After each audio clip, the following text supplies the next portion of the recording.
स्वागत है आप सबका सैनिक भर्ती कोचिंग के यूट्यूब चैनल पर। नई शिक्षा नीति 2020 के महत्वपूर्ण तथ्यों का हम लोग अध्ययन करेंगे आज। तो शुरू करते हैं नई शिक्षा नीति 2020 के सबसे महत्वपूर्ण तथ्य।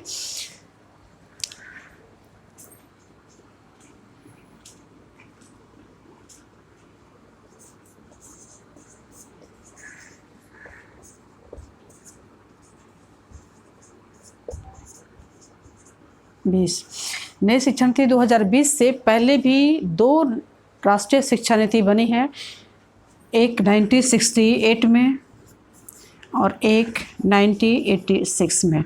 इस समय प्रधानमंत्री थी श्रीमती इंदिरा गांधी।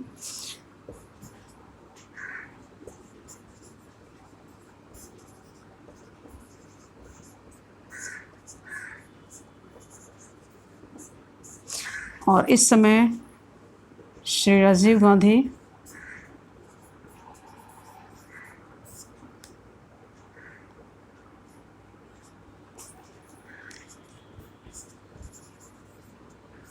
प्राइम मिनिस्टर थे।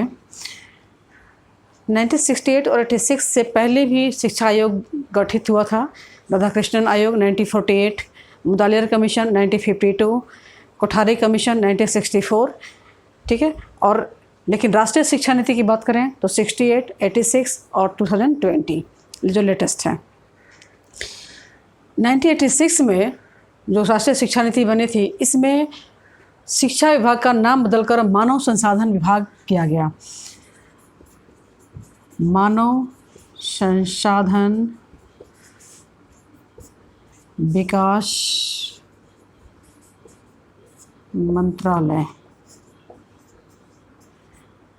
ठीक है। मानव संसाधन विकास मंत्रालय, मानव संसाधन विकास विभाग, मानव संसाधन विकास मंत्री, जो भी हम कहना चाहें, मतलब शिक्षा विभाग का नाम मानव संसाधन विकास मंत्रालय कर दिया गया था।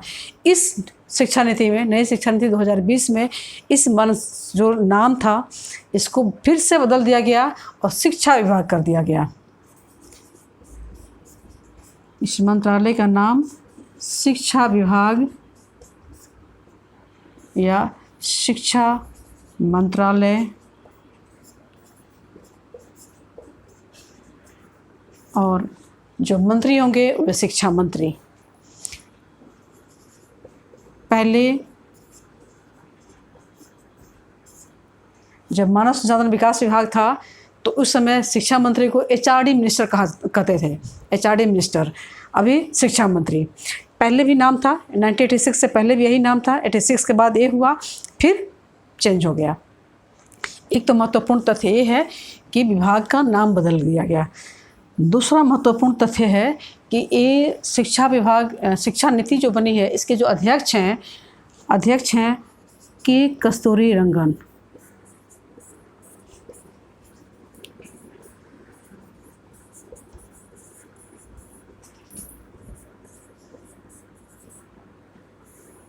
के कस्तूरी रंगन कोई शिक्षाविद नहीं है, बल्कि ये इसरो के पूर्व अध्यक्ष हैं।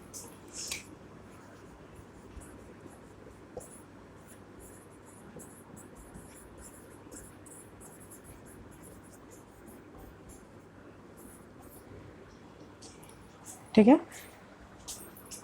तीसरा महत्वपूर्ण क्या बात है इसमें जो पाली, प्राकृत और फारसी भाषा है, इसके लिए एक अलग राष्ट्रीय संस्थान की स्थापना की गई है।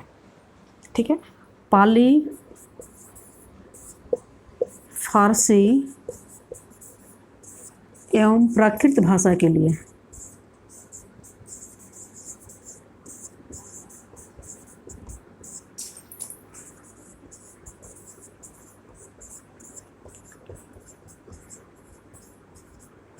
राष्ट्रीय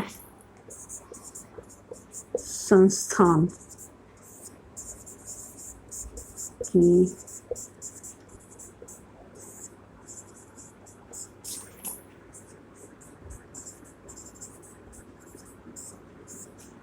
ठीक है। पाली, फारसी एवं प्राकृत भाषा के लिए राष्ट्रीय संस्थान की स्थापना का प्रावधान है। संस्कृत को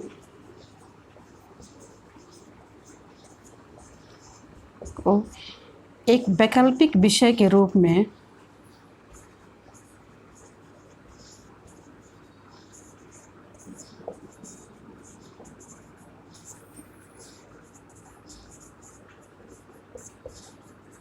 रूप में पढ़ने का प्रावधान है। अगर आप चाहें तो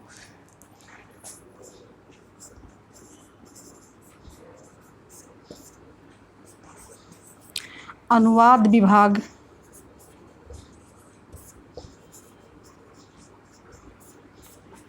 खोलने का प्रावधान,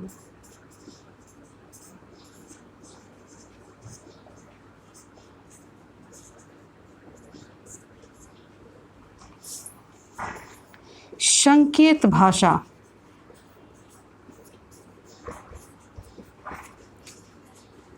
को मानकीकृत किया जाएगा।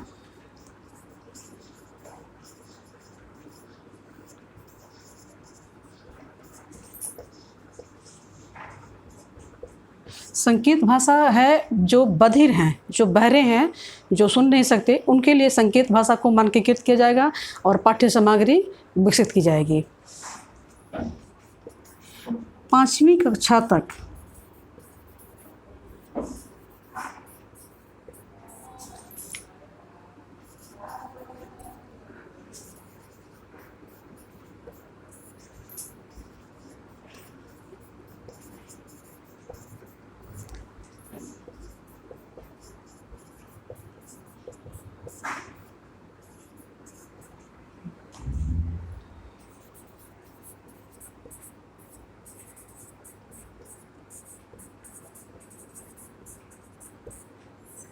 पाँचवीं कक्षा तक शिक्षा का माध्यम मातृभाषा में करने का प्रावधान है। ये पहले भी था।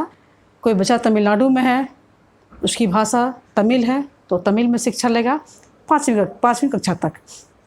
आगे कोई ज़रूरी नहीं है, ये भी कोई ज़बरदस्ती वाली बात नहीं है, लेकिन आप इंग्लिश को दबाव बना के नहीं कर सकते कि नहीं अंग्रेज़ी में ही पढ़ना है। माध्यमिक स्तर पर education for all,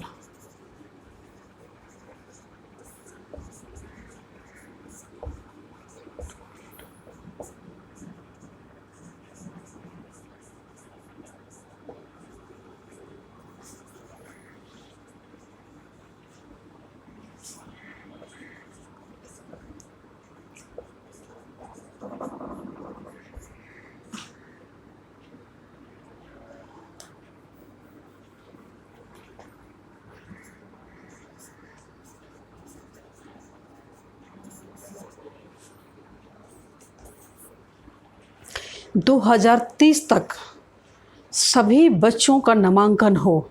gross enrolment ratio 100% करना है। ठीक है, 2030 तक ग्रॉस एनरोलमेंट रेशियो GER कहा जाता है, GER। ठीक है, gross enrolment ratio, gross enrolment ratio GER को 100% करना है, 100% तक करना है। एग्ज़ाम में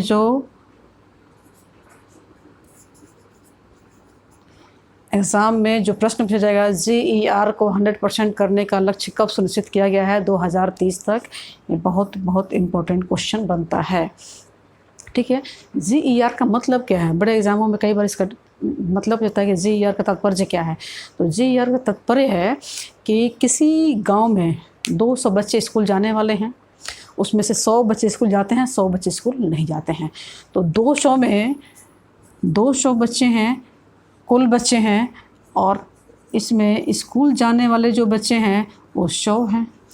तो रेशियो कितना हो जाएगा? 2:1 हो जाएगा। यानी कुल बच्चे अगर 2 हैं तो स्कूल 1 बच्चा जाता है, यानी 50% बच्चे स्कूल जाते हैं, 50% नहीं जाते हैं।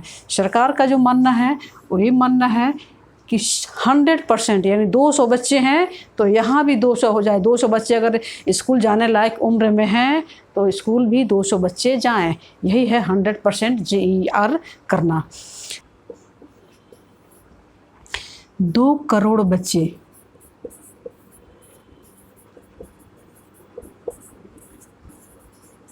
को दोबारा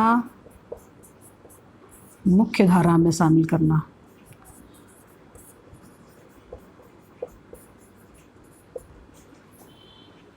जो ड्रॉप आउट बच्चे हैं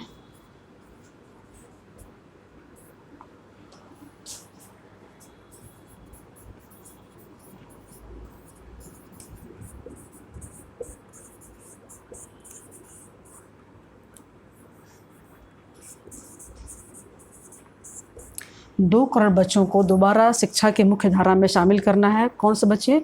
जो ड्रॉप आउट हैं, मतलब बीच में किसी न किसी वजह से उन्होंने अपनी पढ़ाई छोड़ दी, शिक्षा से अलग हो गए, जो वजह जो भी रहा हो, उनको फिर से शिक्षा की मुख्य धारा में शामिल करना है।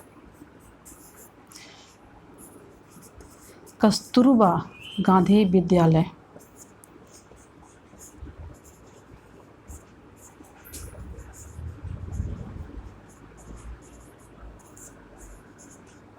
को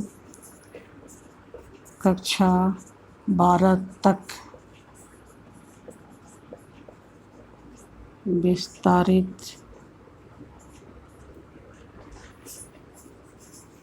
करने की योजना।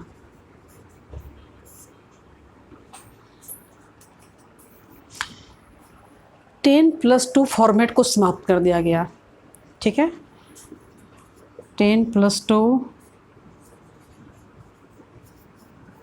फॉर्मेट को समाप्त किया गया और इसकी जगह पर जो फॉर्मेट आया है, नया फॉर्मेट, वो 5+3+3+4 है। ठीक है, 5 क्या है? ये जो 5 है वह 3 साल तक प्री प्राइमरी, ठीक है, 3 साल तक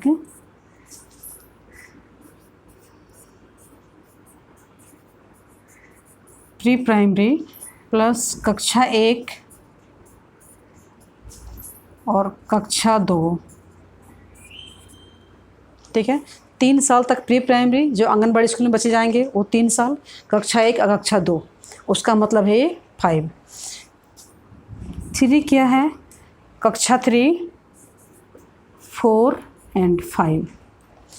ये 3 क्या है?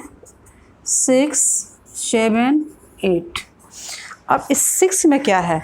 कक्षा 6 में कंप्यूटर शिक्षा बच्चे लेंगे, स्किल डेवलपमेंट दिया जाएगा। ठीक है,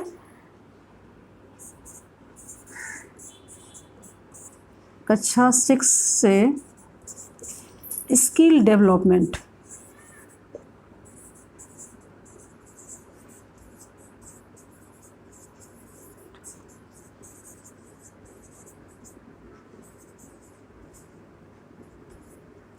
स्किल डेवलपमेंट प्रोग्राम शुरू होगा कक्षा 6 से। अगर बच्चा किसी स्किल्ड में माहिर है, उसको जानना है, तो इंटर्नशिप कर सकता है, जाके वहाँ शिक्षा ले सकता है। तो कक्षा 6 की बात है। 4 का मतलब है 9, 10, 11, 12। 9th का मतलब है कि पहले बच्चे जब 11th में जाते थे तो अपना विषय चुनते थे, अभी 9th से अपना विषय चुन सकते हैं।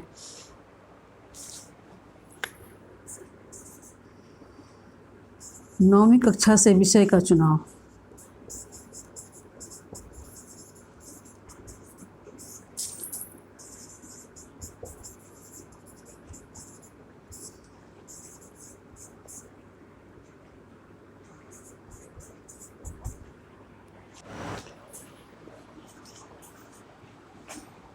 दो 2025 तक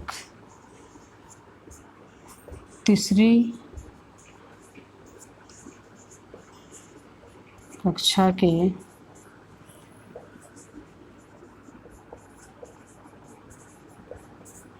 विद्यार्थियों के लिए सार्वभौमिक शिक्षा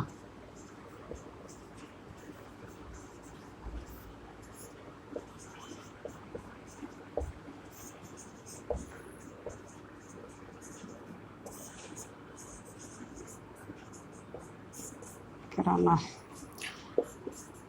3 से 14 वर्ष के बच्चों को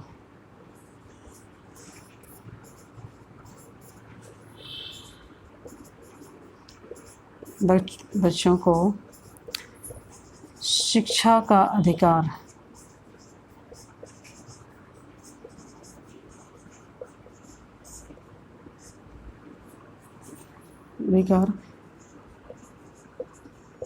कानून के दायरे में लाना।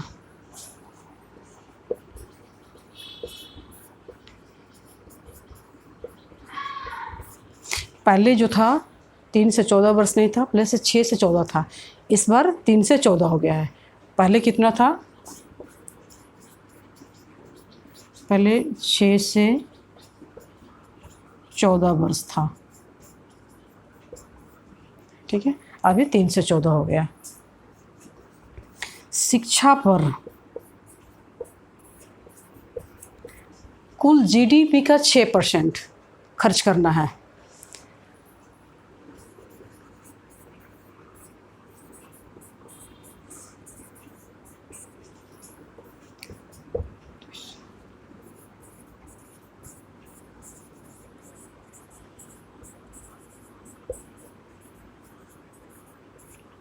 अभी ये 4.43% है, ठीक है। वर्तमान का जो आंकड़ा है 4.43% है।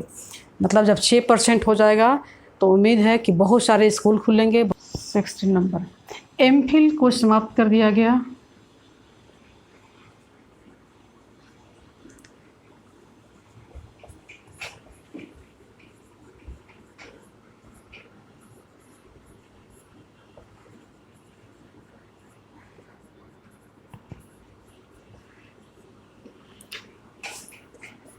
जो ग्रेजुएशन का प्रोग्राम है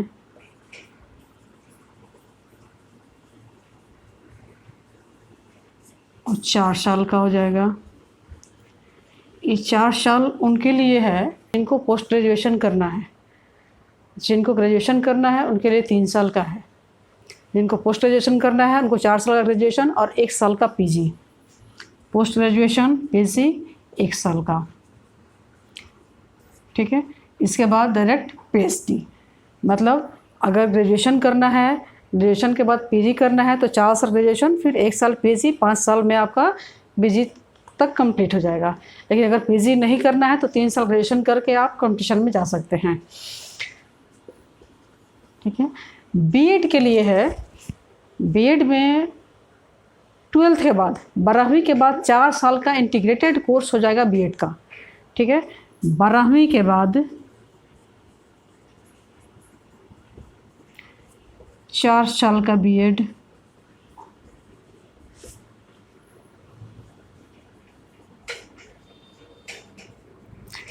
ग्रेजुएशन के बाद स्नातक, स्नातक के बाद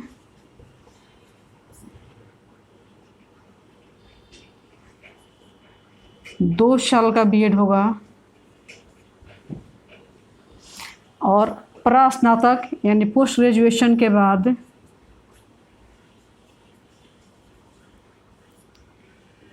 के बाद 1 साल का बीएड हो जाएगा।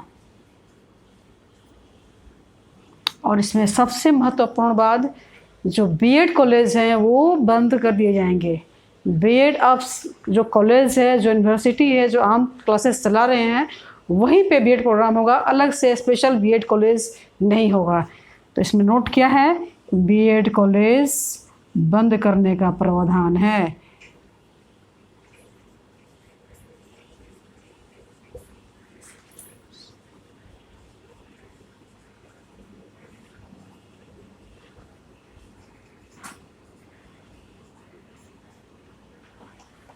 ओके,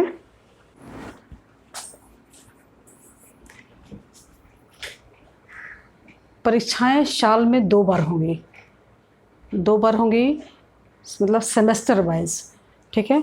तो एक साल में 2 परीक्षाएं होंगी और वो सेमेस्टर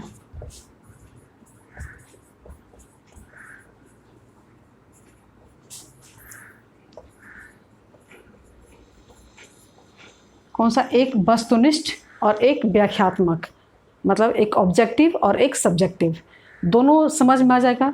ऑब्जेक्टिव देने से कंपटीशन वाला समझ में आ जाएगा, सब्जेक्टिव देने से व्याख्यात्मक एबिलिटी डेवलप होगी। तो 2 परीक्षा होगी, पहली कौन सी, वस्तुनिष्ठ हो जाएगी, एक वस्तुनिष्ठ, और दूसरा क्या हो जाएगा, व्याख्यात्मक।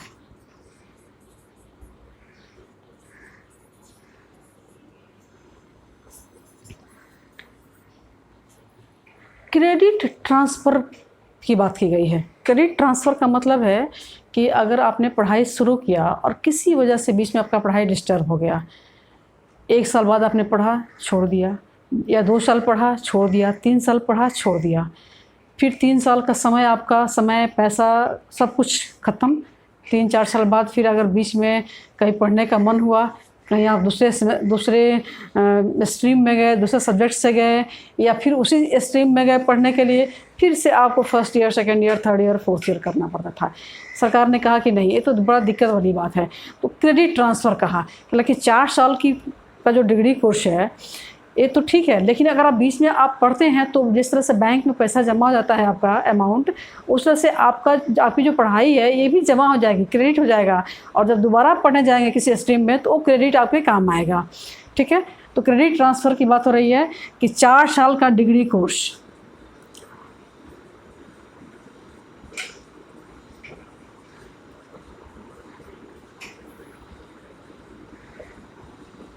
उसमें अगर 1 साल की पढ़ाई छोड़ते हैं, 1 साल बाद अगर आप पढ़ाई छोड़ेंगे तो आपको सर्टिफिकेट मिलेगा।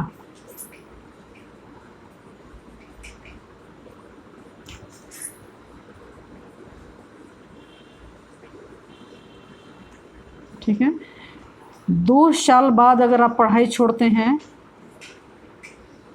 तो आपको क्या मिलेगा, डिप्लोमा मिलेगा, डिप्लोमा सर्टिफिकेट। 3 साल बाद अगर आप पढ़ाई छोड़ते हैं तो आपको क्या, इंटरमीडिएट सर्टिफिकेट मिलेगा। ठीक है,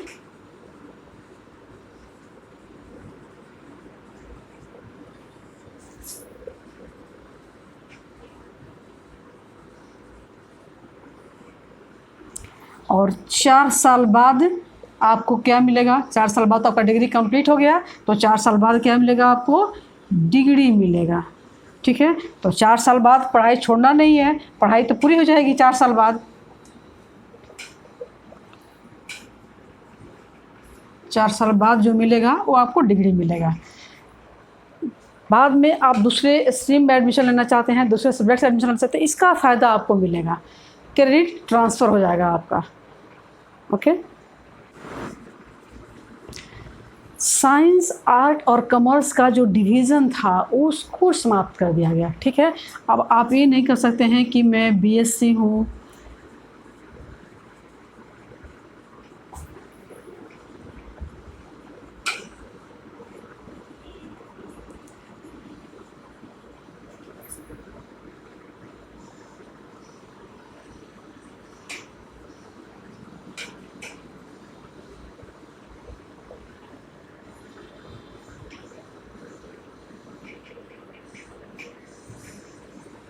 आप ये नहीं कर सकते हैं कि मैं बीएससी हूँ, मैं बीकॉम हूँ, या मैं बीए हूँ। ये स्ट्रीम का जो सिस्टम था ये समाप्त कर दिया गया। अब कोई बच्चा बीटेक कर रहा है, उसको संस्कृत पढ़ना है तो पढ़ सकता है, कोई एक फिजिक्स उसको पसंद है, फिजिक्स में उसको इंटरेस्ट है, दूसरा उसको ज्योग्राफी में इंटरेस्ट है, ज्योग्राफी और फिजिक्स एक साथ पढ़ सकता है, लेकिन इसका कुछ सिलेबस डिसाइड होना बाकी है। ठीक है, तो इस पर अभी बहुत कुछ आएगा, जो डिवीज़न समाप्त किया गया साइंस, आर्ट, कॉमर्स का, कि कैसे कैसे बच्चा पढ़ेंगे, तो इस पर बहुत कुछ आने वाला है। ये हमारा कुछ तथ्यात्मक अध्ययन था। ये कैसा लगा इस पर कमेंट करें, लाइक, शेयर और सब्सक्राइब करें।